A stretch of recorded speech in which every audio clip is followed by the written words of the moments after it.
సీనుగా శుభమాని పెళ్లి చేసుకుంటుంటే మధ్యలో గాడిదలో నీ అరుపులేంట్రా?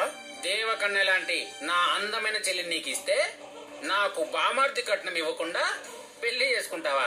అబ్బా నికాల్ కట్నం లేకపోతే ఈ పెళ్లి జరగడానికి వీల్లేదు. ఏ పంతులు ఆ మంత్రాలు మధ్యలో ఆపేస్తే నా సంభావన పోతుంది కదా సార్. వెళ్ళిపోండి వెళ్ళిపోండి వెళ్ళిపోండి. ఇదా నీ ఏడుపు? ఇదే. ఇక్కడ కూడా నన్ను వదిలిపెట్టవా? లేదు. అమ్మయ్యా. బావా ఇక కట్టు తాలి. పంతులు చదువు మంత్రాలు. అయ్యా గట్టి మేళం గట్టి మేళం.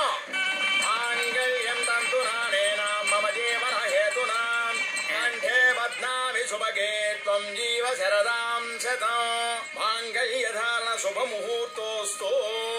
బావా ఇప్పుడు అసలు సిసలైన సుందరాంగుడు అనిపించుకున్నావు నువ్వు. ప్రేమ ఉన్న చోట జీవితం ఉంటుంది బావా.